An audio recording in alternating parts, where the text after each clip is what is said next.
identify some of the most important issues that are coming to mind for us this election cycle. So Dr. Williams, you want to go to the next slide? So who are we, and what is the Westchester Alliance for Sustainable Solutions? We are an alliance of community organizations all across Westchester County working to close the Westchester Wheelabrator incinerator that is located in Peekskill and move Westchester County to being zero waste.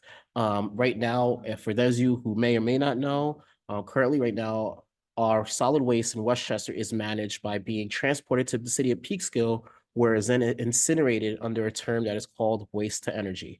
But that waste to energy protocol is having a detrimental impact on our air quality, whether it's over 600 million pounds for the last report that I've seen of hazardous contaminants going into the air, lead, mercury, cadmium, hydrochlorides, sulfur dioxide, nitrous oxides, things that you could just simply do Google searches and figure out that they have a detrimental impact on our physiological health.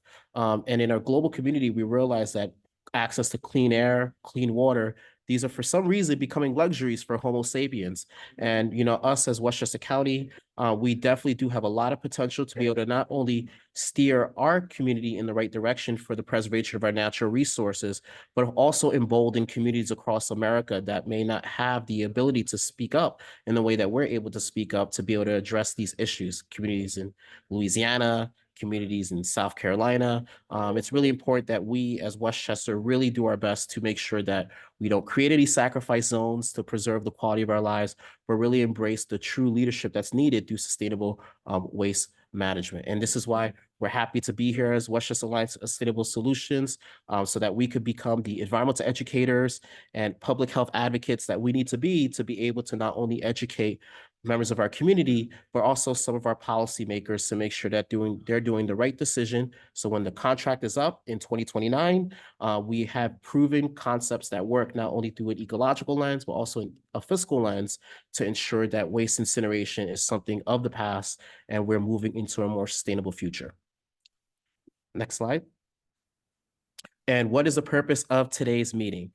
Today's meeting is to provide candidates with a basic understanding of Westchester County's waste system, the public health implications of waste incineration, the solutions being implemented, and steps that elected officials can take to address this problem. This is an invaluable time for anyone that's seeking public office to know about this, whether if you're running for office in the state legislature, federal office. These are incredible and invaluable information that's needed, especially with fundamental stuff such as the incinerator having an expired air permit, a Title V air permit. So it'll be great for all of you to not only be able to absorb some of this information, but to become allies as you look to become public officials to ensure that this is an issue that is top of mind while you're in your legislative chambers or executing your day-to-day responsibilities as a government official if you happen to be elected and be in public office. So just for agenda, before I pass it to Dr. Courtney Williams, the founder of the Westchester Alliance for Sustainable Solutions, we're going to be having a few updates, then a candidate briefing, and then I will be leading a Q&A section, a question and answer section. So anytime throughout this program, if you want to put anything into the chat, I will be able to then, resurface it for our Q&A section. And then we also will be highlighting upcoming events so that we can remain connected with each other and know what program will look like heading into the summer. And with that being said, I'll pass the floor to you, Dr. Williams. Thanks a lot, Paul. I really appreciate it. And thank you so much for all the candidates and representatives that are here this evening. These are 2 updates just from today alone.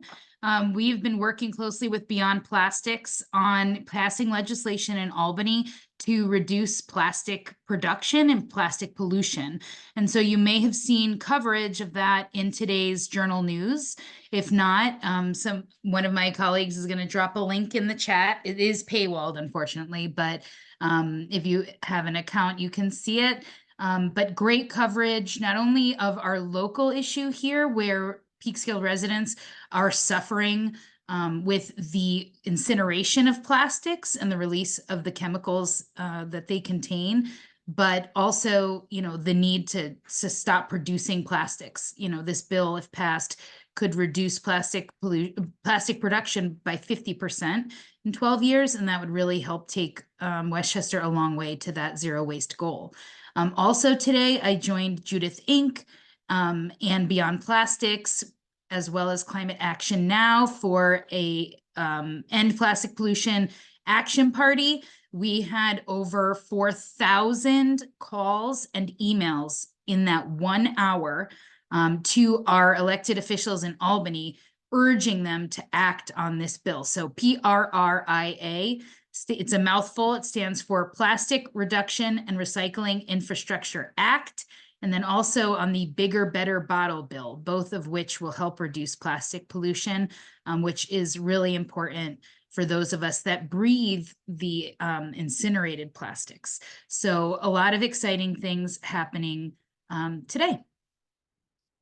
So, you know, if I could only leave you with a single slide, it would be this one. Remember the 3 Ps. Incineration is bad for people, it's bad for the planet, and it's bad for our pocketbooks. So the incinerator is harming Peekskill, especially people in Peekskill. It is the largest industrial air polluter in Westchester County.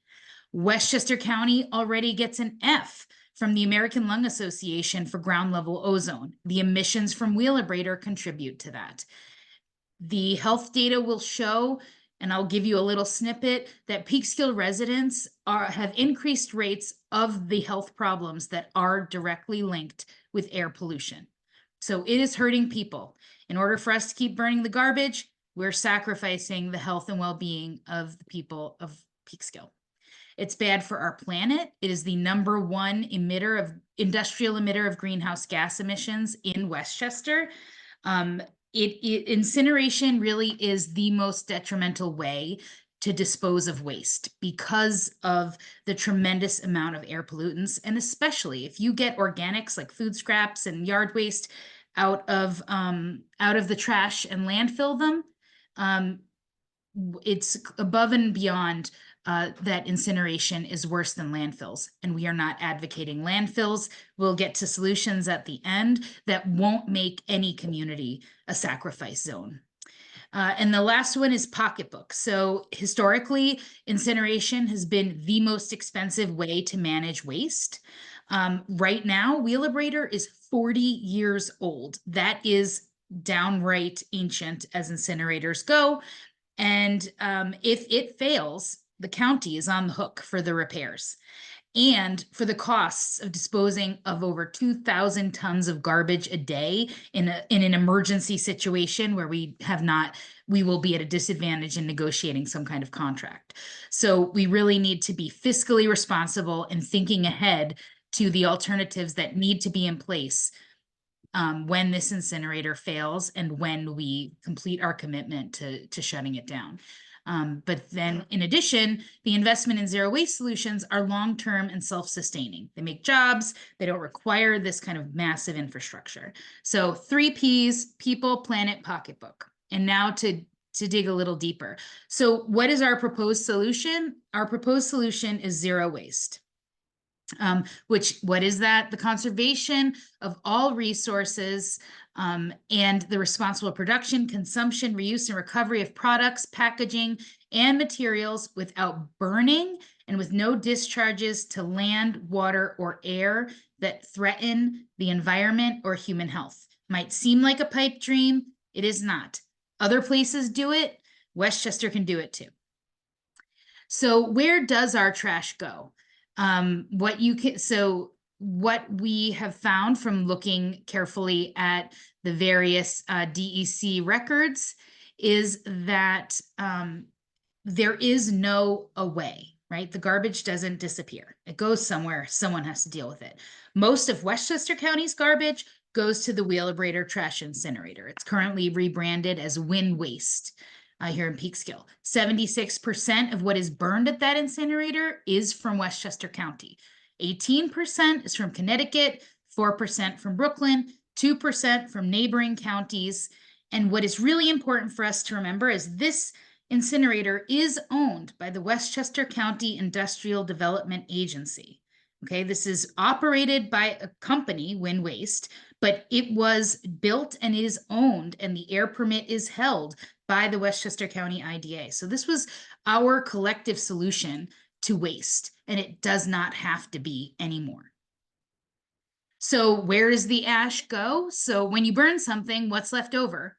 Ash.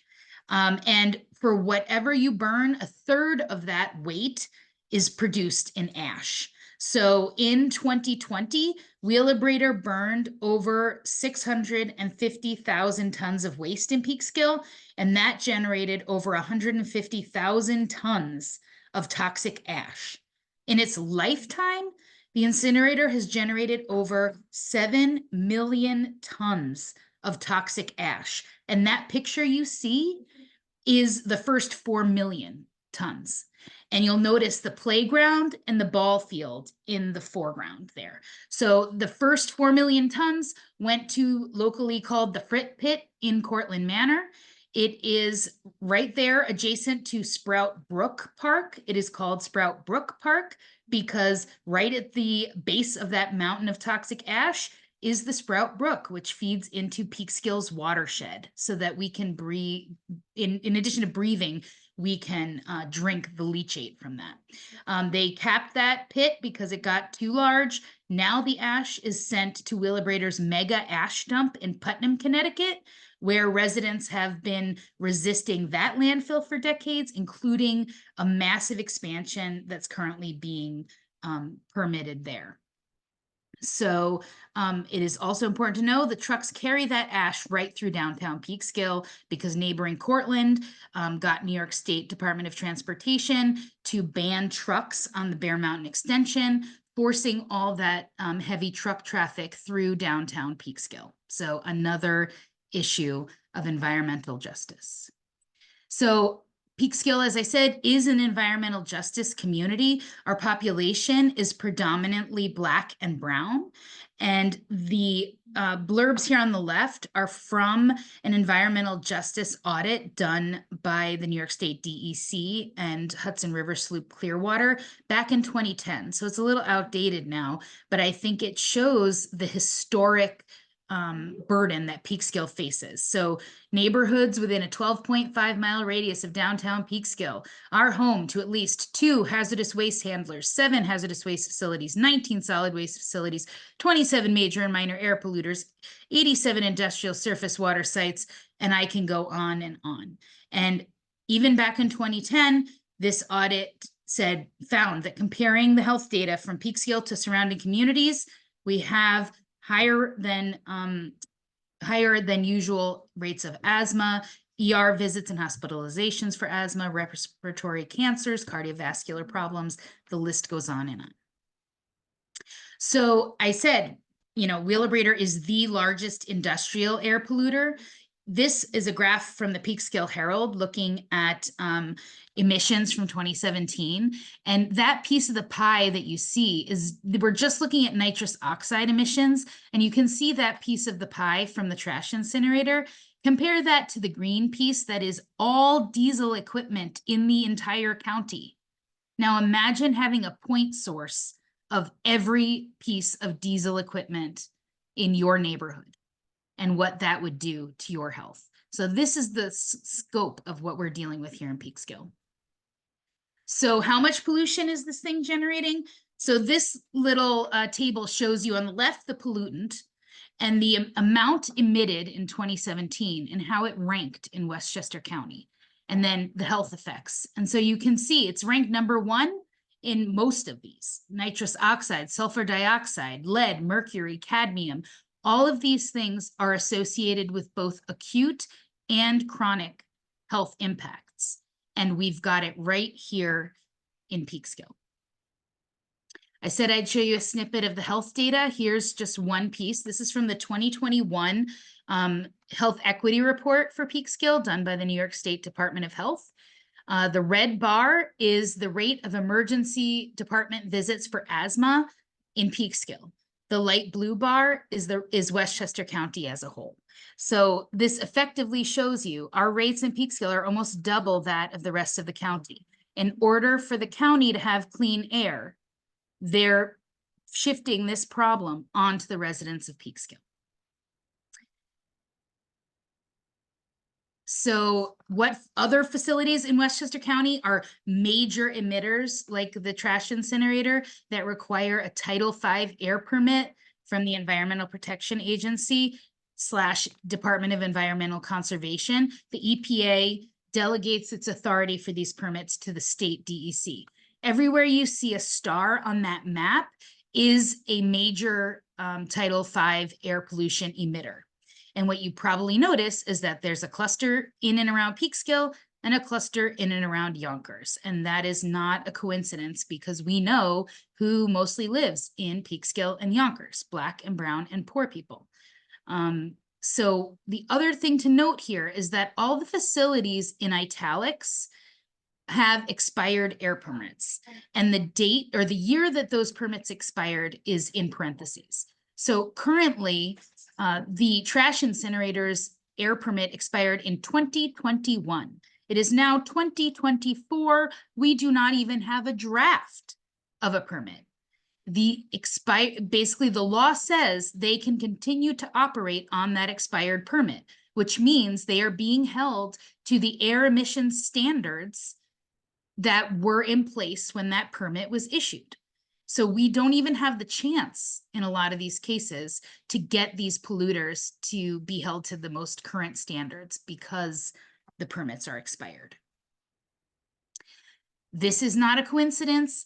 This is found nationwide. So if you look at pollution exposure by community, you can see that Latinos and Black Americans are exposed to much higher burden of air pollution than white Americans. So I like to tell people the system's not broken, it's fixed, meaning it's rigged to put this burden on the communities least capable of fighting back. It is so egregious that New York State passed this Climate Leadership Community Protection Act several years ago. They wanted to make sure that funding went to environmental justice communities. So they needed some way of defining what is an environmental justice community. And they came up with this disadvantaged communities criteria. So it looked at the vulnerability of the population. So do they have access to healthcare? Can they afford their energy bills? Do they have disabilities, access to health insurance, things like that? And then they looked at the environmental burden. So like, how at risk are they from climate change, inland flooding? What kind of polluting infrastructure is in that census tract? And the highlighted census tract is my census tract. If I had my curtain open, you could look out the window behind me and see the stack of the trash incinerator. My census tract has a higher environmental burden than 98% of census tracts in New York State. And our vulnerability score is higher than 84% of census tracts. So that means, if when I get woken up at 1 a.m. by the sound of a jet plane taking off, which is the trash incinerator venting in the dead of night, it wakes me, I close my window, and if it's stuffy, I can turn on my air conditioning. My neighbors that can't afford their electric bills as is probably don't make that same decision, right? They might leave the window open because of how hot it is. And then they're going to just bring all that polluted air right into their bedroom as they sleep. This is why your ability to adapt or address the pollution is really important in looking at how this burden is brought about. And as I said, we need to remember this is Westchester County as a whole choosing Peekskill as the community that can be left to bear this burden. So what are we going to do about it? What can you do about it as a candidate or as a decision maker in office? Well, right now, this is what we have. We extract resources, we make stuff, and we throw it away. And that generates like over 2,000 tons of trash a day in Westchester County. But it doesn't need to be this kind of linear economy. What are we throwing away when we do that? So this is from the New York State DEC's solid waste management plan. I couldn't show you the data for Westchester because even though their plan expired years ago, it is still not available. It is still not on the DEC website. So I couldn't tell you, they don't provide the data. But this is what we're throwing away as a whole for the state. And according to the DEC, less than 20% of this is recycled. And what you can see is just how much of it is stuff that Westchester County already knows how to divert from the waste stream, right? Paper, food scraps, wood, glass, textiles, yard trimmings, metals. We have diversion programs in place for these things. And as I mentioned earlier, we're working on the plastics piece because we know the bulk of plastic, something like 5% of plastics actually get recycled. So, we have programs in place that we could expand and stop sending all of this to the trash incinerator. And so say you don't care about air quality, you don't care about public health, climate change, environmental justice. Well, that leaves us to that third P, the pocketbook.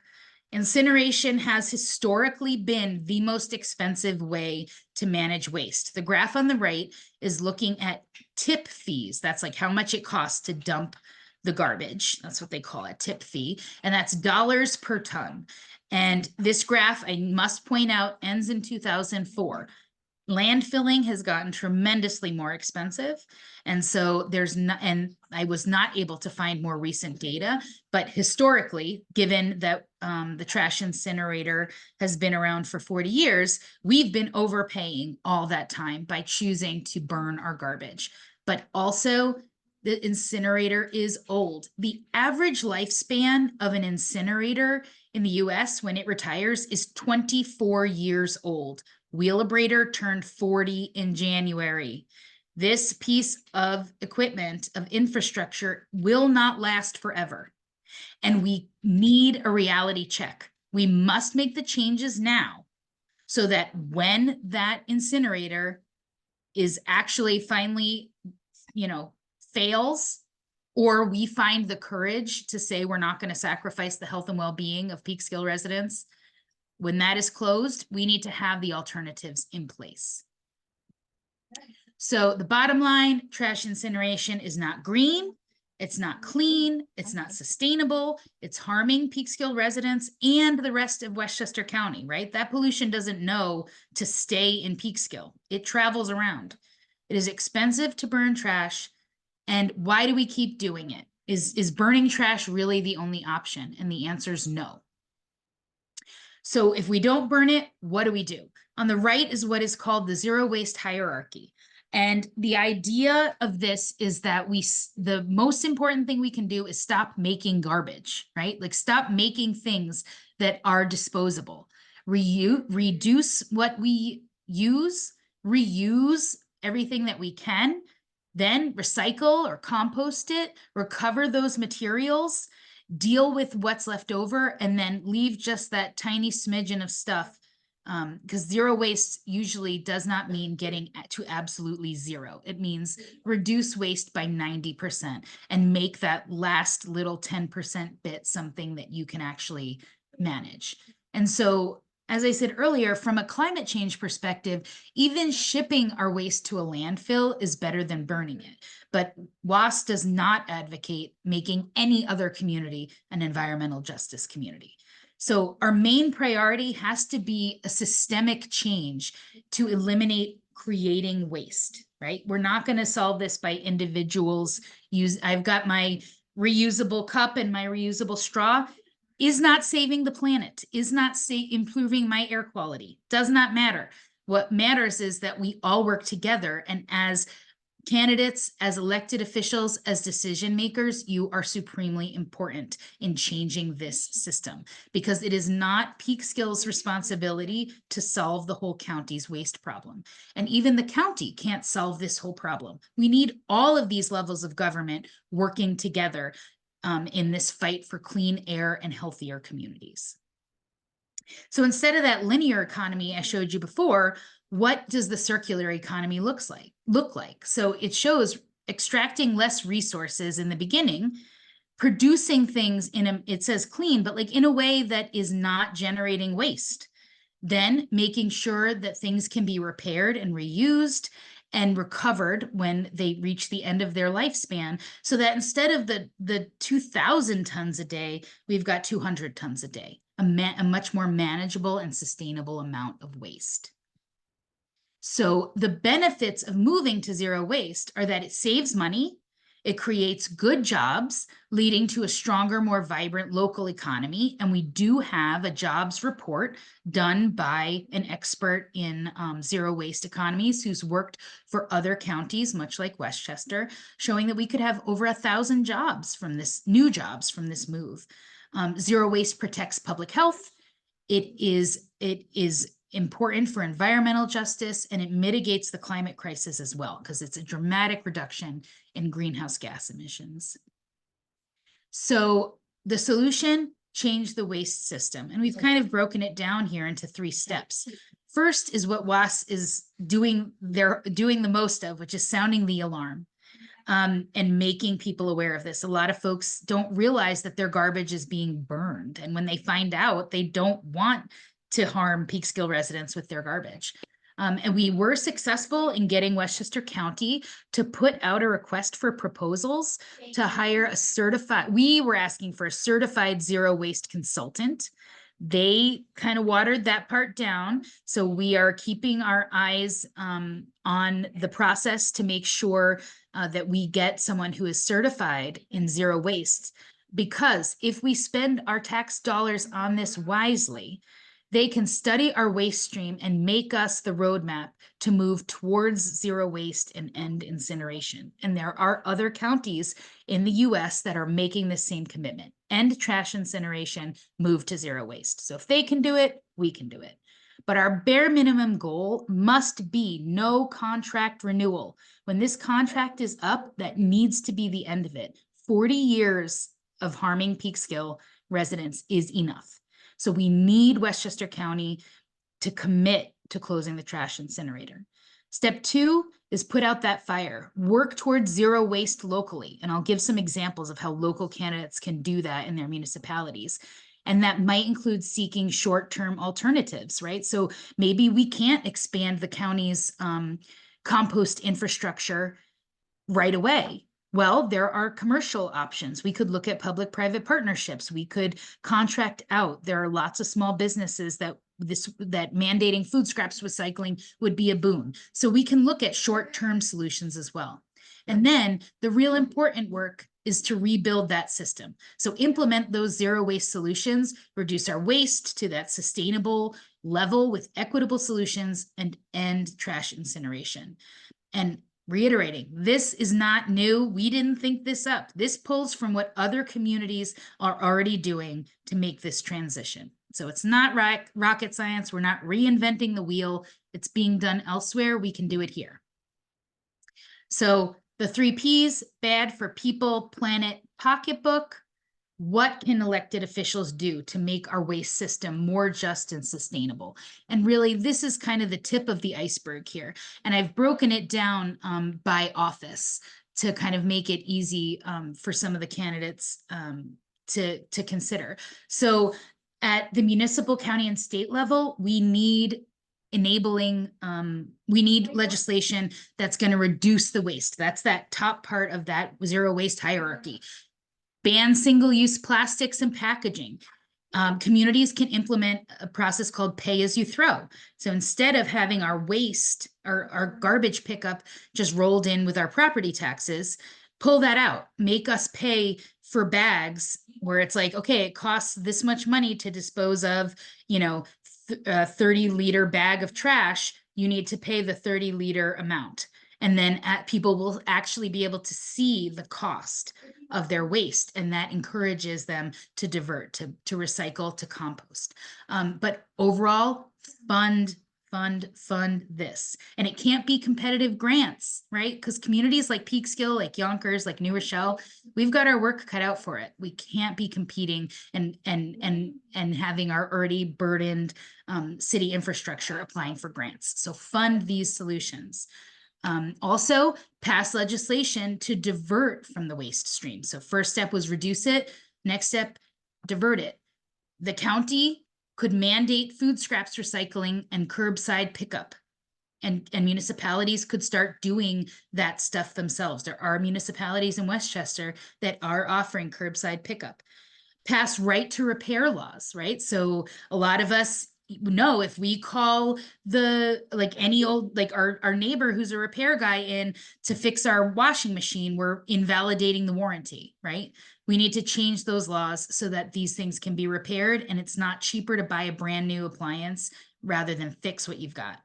Expand recovery facilities. If we're not going to send it all to one place, the trash incinerator, we're going to need compost facilities. We're going to be needing recovery facilities, all of these things and all of the jobs that go with them. So you can pass legislation to enable that. And again, funding, funding, funding. At the municipal, state, and federal, and I actually that should kind of also have a county check mark. Ensure enforcement of air pollution regulations. So if you watch the video associated with that low HUD article, you'll see video of just trucks, garbage trucks, 18-wheelers as far as the camera can see. All of them sitting there idling indefinitely in a long line waiting to get into the incinerator to dump their garbage. And the sad thing is, I saw it. I was there with the videographer. I didn't even get that worked up about it because even if they all shut off their engines or we could teleport all the garbage to the incinerator, the amount of air pollution generated by all those trucks making all those trips, idling there for all those hours is still a drop in the bucket compared to the massive amounts of air pollution the incinerator is putting out. It's not even worth worrying about. But I wouldn't mind seeing the idling ban that the county has enforced when the county trucks are there at the county facility to burn the county garbage. But the other important thing that I touched on earlier that state and municipal officials can really act on is all of these expired Title V permits, allowing these polluters to operate on expired permits. You can at the state level, you can fund the DEC. They're constantly saying they're understaffed, and that's the excuse that they use. But you can also, push on them to enforce those regulations. Pass laws that sunset or ban trash incineration. New York State is tied for Florida as the state with the most trash incinerators. And even with that, we trash our neighbors. We ship a lot of our garbage to Pennsylvania and we ship some to Connecticut. So we're just trashing everybody. So let's stop doing that and start managing our waste ourselves.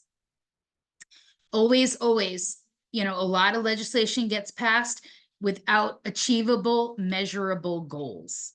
And I'm telling you, solid waste management plans are not sexy. They are not fun to read, but they are really important because they set out these goals. And the state's plan is not great and relies a lot on trash incineration, which we know is harming health and the planet.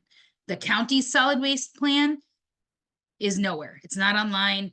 We can't get a hold of it. We've been trying for years. We can't see it. So having one at the county level would be great. But especially for our federal electeds, ban fracking and oil and gas drilling and the expansion of fossil fuel infrastructure because plastics are made from fossil fuels. And especially as we try to cut down on the use of fossil fuels, plastics are seen as a great alternative market for fracked gas. So let's stop doing that. And what every one of us, but especially our elected officials, can do at every level is use your soft power. I hear from a lot of elected officials, oh, like I don't have power over that, or, I don't have control over that. You have a lot of power that comes with the office that you hold, and you can be a champion. When I call people, they don't want to answer the phone. When you or your staff call people, they will pick up the phone. Use that soft power and advocate for communities like Peekskill and solutions like what we've laid out here today. It's really important. And with that, I'll hand it back over to Paul. But we do have a fact sheet. So if you want the QR code, or we can drop a link in the chat to this. I think, Caitlin, if it's not there, let me know and I'll find the link. But this has a lot. So I'm a scientist as my day job. So everything I've shown you today, I have the data to back it up. That can be filings from the DEC, that can be from New York State, et cetera. This fact sheet has a lot of these bullet points kind of expanded upon, as well as links to all that primary source material. All right. Thank you so much, Dr. Williams. So I see a couple of questions that came in through the chat. And the first one, since this was a wealth of information, you just kind of did a data dump on, will these slides be made available after the meeting? Yes. And we're recording this, so it'll also be on our YouTube channel. Great. That's good. Awesome. And so when you get this link, please share it with members of your community as well, too. And another question I have is from Susan. Is can WAS prepare a candidate scorecard on these major environmental issues? Most voters need to see their representatives' views and also no more excuses. Yeah, I mean, that is really difficult to do. We're all volunteer, so that is why we will definitely let people know all of the candidates, and like certainly you can scroll through the Zoom and see just how many of our elected officials already in office and those seeking office are here. Like I see William Wagstaff, I see Shelley Mayer's office, a rep from Pete Harcum's office. So you can scroll through and see Rep Lawler, a person from Representative Lawler's team is here. You can see who's made it, felt it important enough to attend. But getting in touch with all these campaigns and then getting all of these candidates to take a position is really challenging. So for this primary phase, I don't think we're going to be doing that.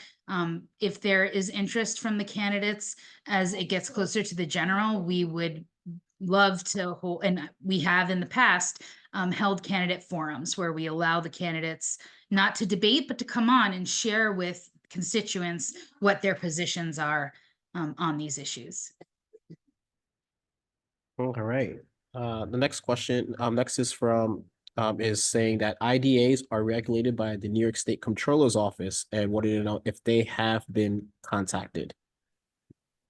So I don't know that we've actually reached out about this to the Comptroller's Office, but we have reviewed materials that they've provided. And like they did a really big report a couple of years ago now, I think, about IDAs and the problems with them and how many of the contracts that they implement are not actually properly carried out. Like the company doesn't actually generate as many jobs as they promised in the contracts and things like that. So we're aware of it. We have not really done a deep dive. It's very difficult to go through all of these contracts. So thankfully, County Legislator Erica Pierce and the Board of Legislators Council, Lisa Huckman, have been really valuable. And Lisa did dig back through a lot of materials to try and just nail down the questions of ownership and things like that.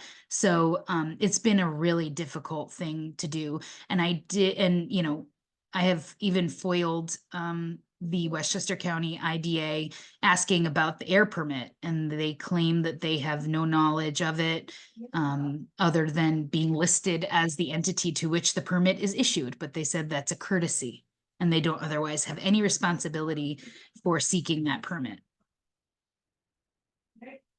So if anybody on here is like a lawyer or a contract lawyer or something and wants to dig into that, we do have a lot of foiled materials that could help with that, but we just have not had the bandwidth.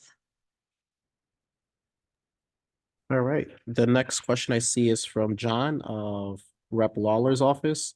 It's a three-part question. Do we have any idea of how many people are employed by the facility? Are the employees at the facility represented by a union? Also, how many jobs indirectly rely on contracts with the facility? Those are all questions that I wish I had the answer to. I believe the facility, I want to say it employs like 30 or 60 people. It's not a lot of jobs. Oh yeah, Caitlin's giving me the thumbs up. 30 people or 60? I want to say around 30, but it would need to be fact checked. Yeah, so not very many. I was surprised by how few people. Yeah. Yeah, and then I don't know if they're represented by a union there.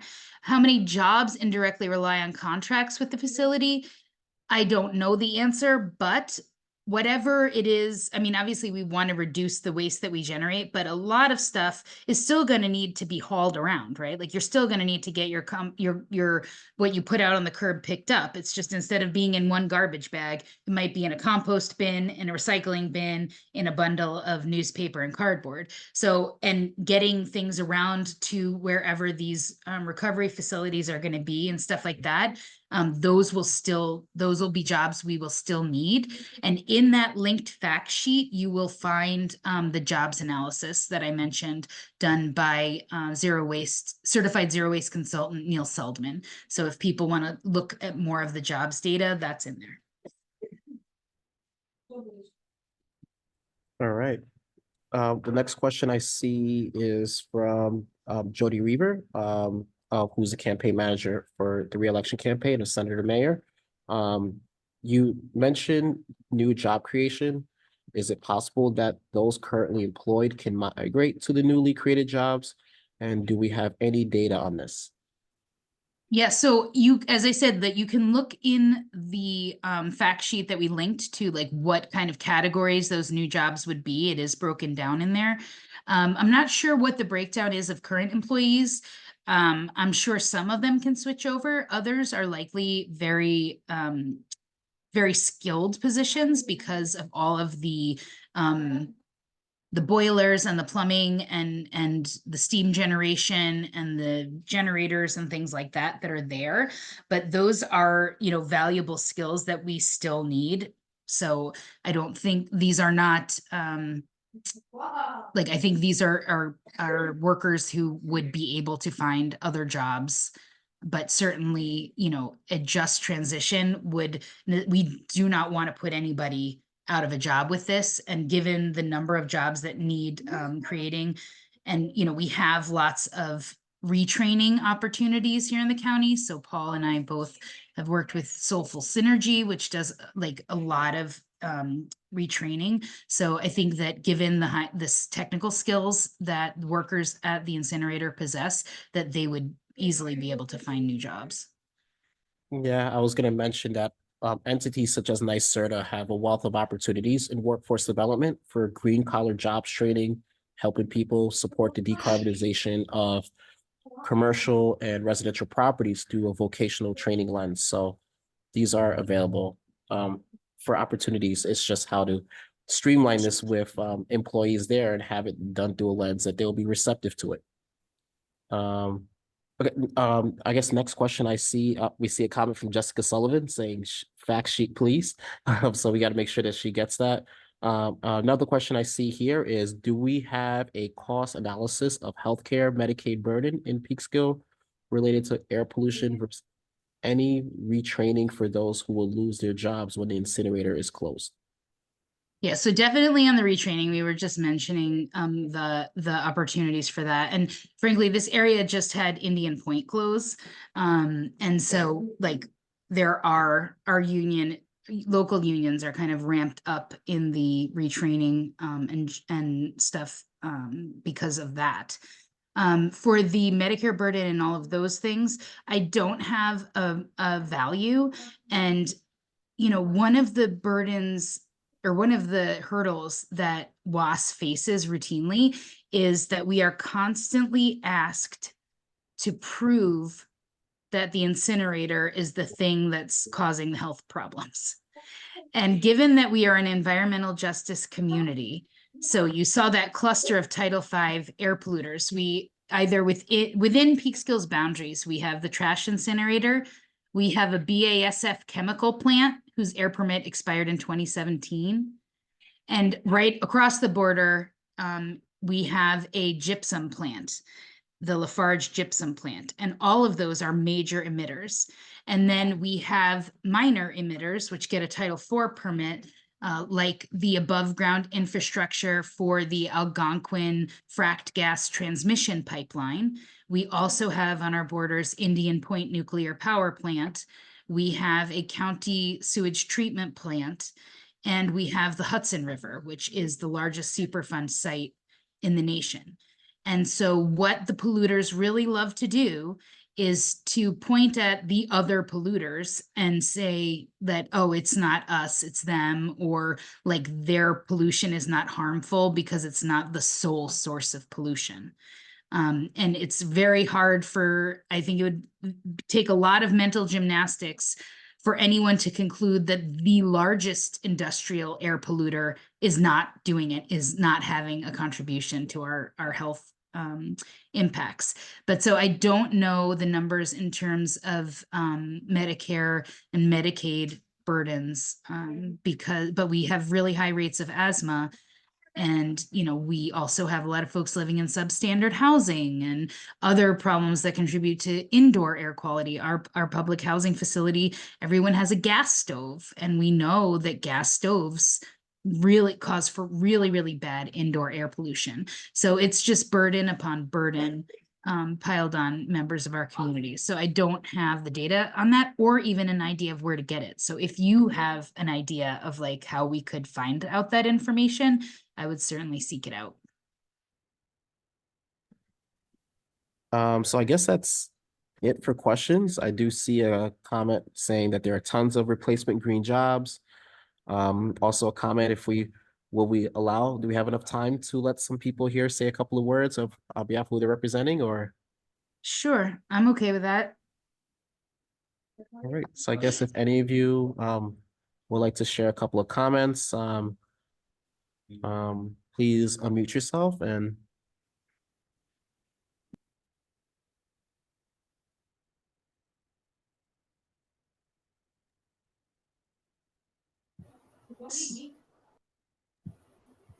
Can I just say something? I will volunteer to work with WAS on creating a candidates checklist. I mean, just a yes or a no, because I am tired of all the double talk. And there is no one here from Yonkers. It's incredible. A lot of people not getting information. And so I will personally mail out these candidate checklists. I want to know where you stand. I want to know where Shelley Mayer stands. She's my state representative.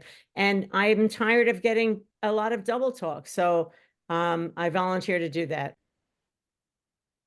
Thank you, Susan. So I know we have a rep from Shelley's campaign here. Jody, did you want to say something? Yes. So Susan, you had instant messaged me, and I did. She is a co-sponsor on the PPRIA bill. So it is a mouthful to say. That's sponsored by Senator Hargam. And then the other bill, the returnable bottles bill, that is sponsored by Senator May, she is supportive of. She's not listed as a co-sponsor, but she is supportive of that legislation and will vote for it. Well, that sounds good. And I just want to say, when I've seen her, I don't think she's not promoting it. And that is what I'd like to see candidates do. Not just be a co-sponsor, not just say I'm going to support it, but actually get out there and tell people about it. Because as Courtney said, people don't know where their garbage is going. I second that. I appreciate that. And I will definitely share that information with the senator, and I fully appreciate it. So thank you.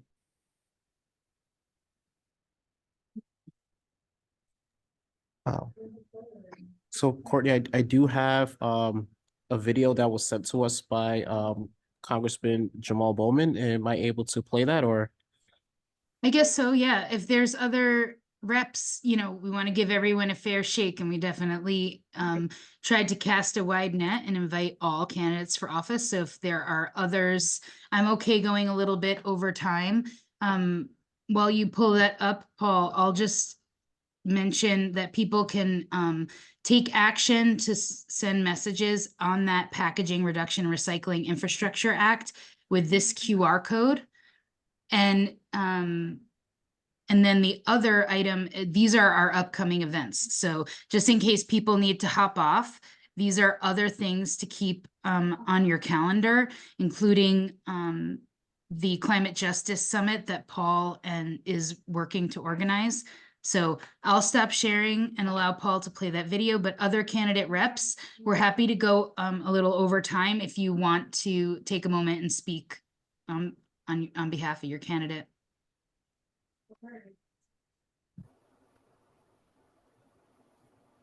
So Paul, just when you share, make sure you're sharing sound too. And I Okay. see Robert has his hand up, so we'll get to you, Robert. Okay. I can be really quick. I'm here on behalf of Mondaire Jones. I just wanted to draw attention in the chat. I dropped an article that Mondaire Jones wrote back when he was first in Congress, talking about this issue, kind of drawing some eyes to it. He's been very clear-eyed about the issues with the Peekskill incinerator, and when he was in Congress, pretty much was right in line with everything we've heard tonight, in terms of what he helped push through with the Inflation Reduction Act and all of the bills he co-sponsored. Thank you, Nathaniel. I appreciate that. And yes, I've had many meetings with Mondaire and his staff on the pipeline, on the nuclear plant. So CD17 has it more than its fair share. Whenever you're ready, Paul.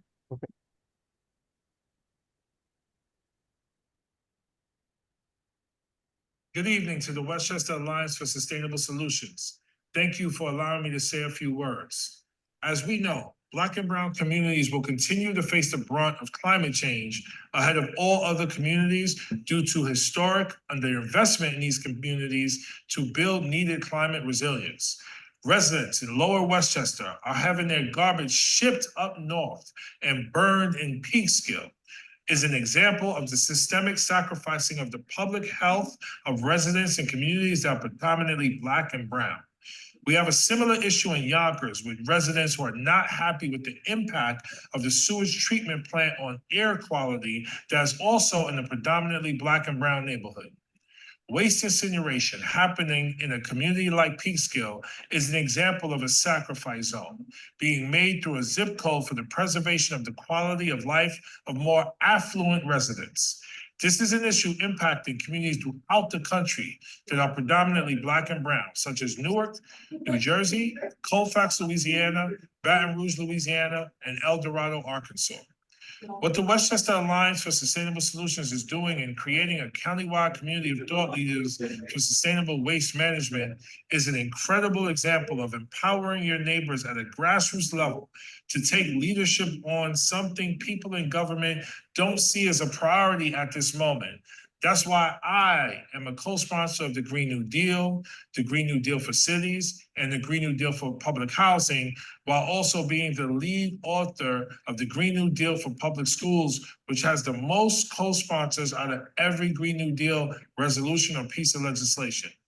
Their ability to share best practices being implemented around the nation and world will help you be the needed environmental educators and public health advocates we need to protect our communities for the years to come. It would be great to connect with you all here, especially those in my district, to discover what I can do to support you.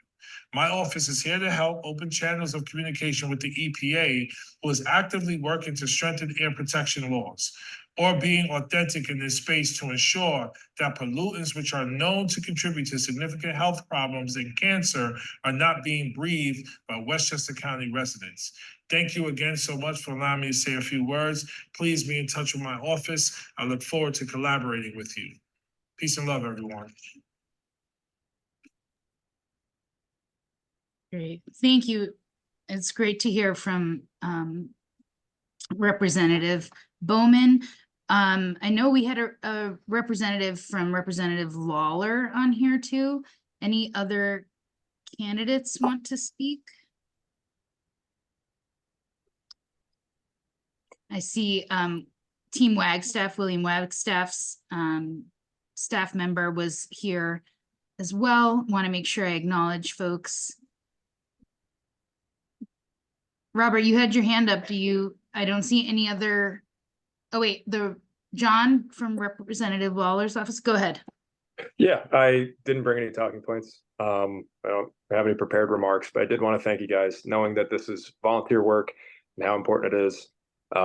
the environment is actually what first got me interested in politics. So, I certainly sympathize with the work you guys are doing, and I'm grateful for it. Thanks very much. Robert, did you want to go ahead? Sure. I'm Bob Morrow. I'm from Yonkers. So I am here. We do talk to these folks we've been talking about. Certainly Senator Andrea Stewart-Cousins has been quite helpful. What I found, I'm the secretary of the BZAC Environmental Center, which we're now turning into more of a community center for environmental groups to be activists. And we have a new cast of characters as our officers, and that will be, you're hearing more and more about that. But we've gotten at least 25 groups together in Yonkers, in Southwest Yonkers, to try to deal with some of the funding that could be used to ameliorate. And we can proudly say that we have a much higher death rate. We have a much higher rate of heart attacks. We are in a young community like yours in Southwest Yonkers, and our numbers are quite shocking. There's no other way to say it. They're quite shocking. A lot of cancer, a lot of pancreatic cancer. In any case, so I'm inviting you all to set up some more of these kinds of meetings. We're happy to have them at BZAC. We're happy to invite the public. The public does show up for these things now in Yonkers, and even some politicians, I guess. This is something that is egregious, has clear solutions, and there's no excuse. I totally agree. And thank you so much for that invitation. And the BZAC Center was co-sponsored our kickoff event back in 2021 and was really instrumental in helping WAS to make a big splash. And we wouldn't be doing the advocacy we're doing if it wasn't for your support early on. So thank you so much. And we do have some particle measurement projects going on that we can share with you coming out of the high schools as well as out of groundwork. Awesome. So, thank you.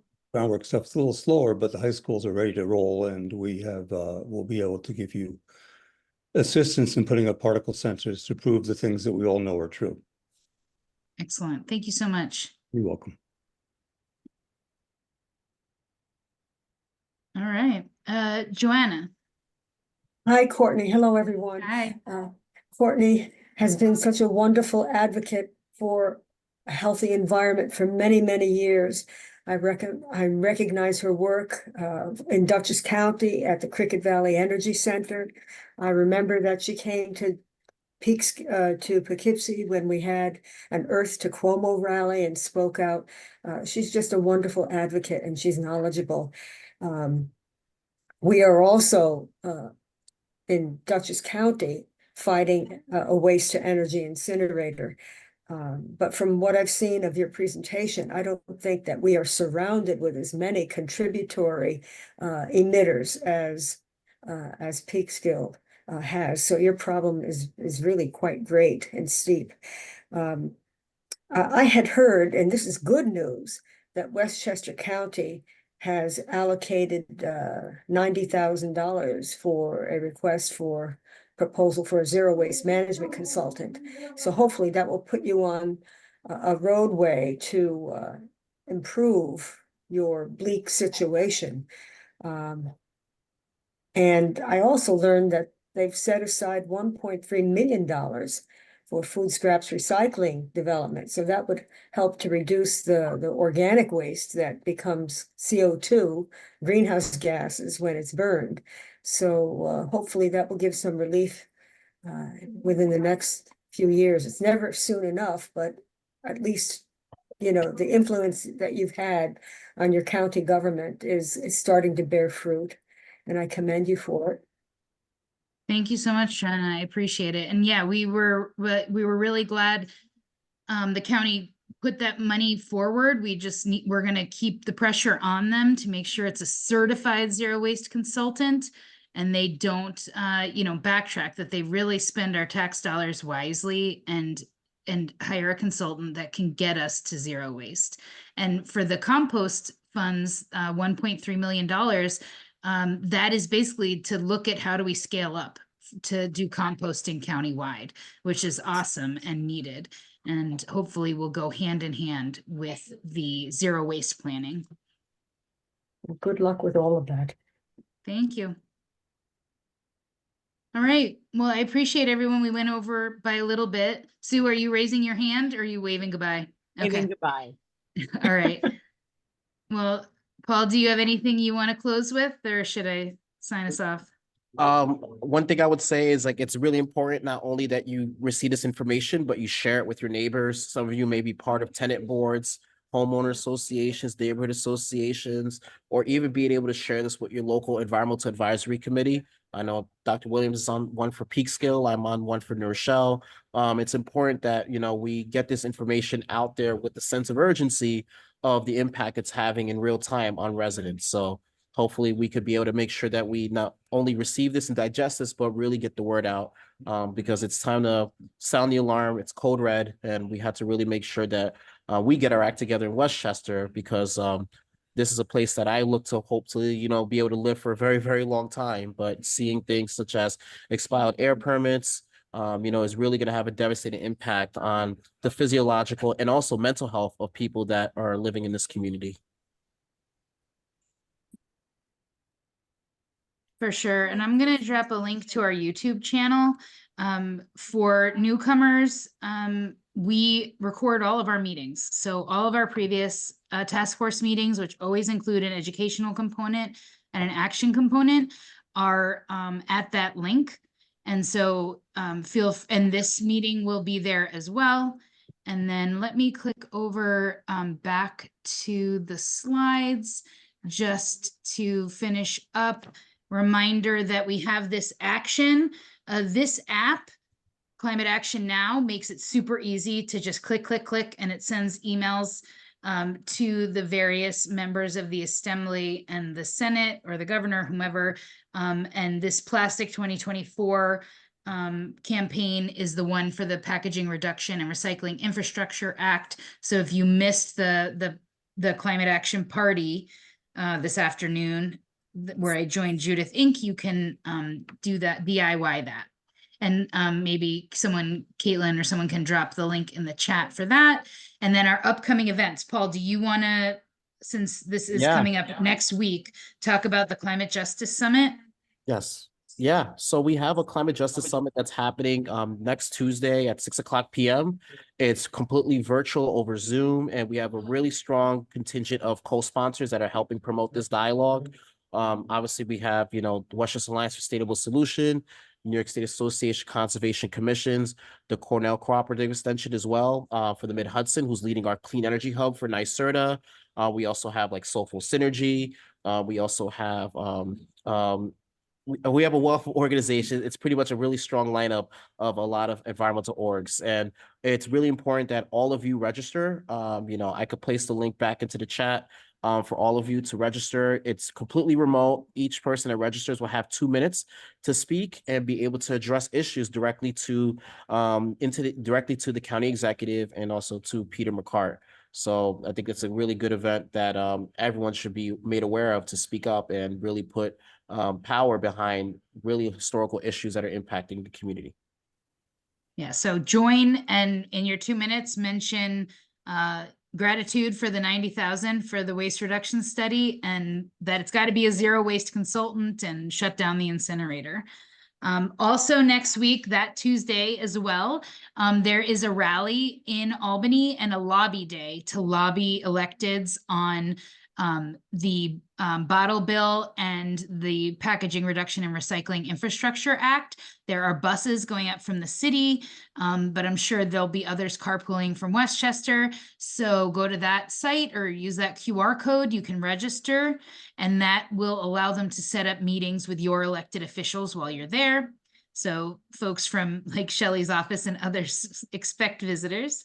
And then our June Zero Waste Task Force meeting, we haven't finalized it yet, but we're hoping to have a virtual field trip to the Compost Ed facility, which is the county's current composting facility. So we're trying to set that up because I know I'm curious about it and haven't been able to go because often the tours are during the workday and I'm at work. So this will be a way for those of us who can't get there to see the facility virtually. So thank you all very much for coming and for participating. It was a wonderful discussion, lots of incisive questions. And thank you, Paul, for being our MC, and everybody have a good night. Night, Good night. Thank Thank you, you. everybody. Have a great night. good night. Thank you so much. Appreciate it. Throw away.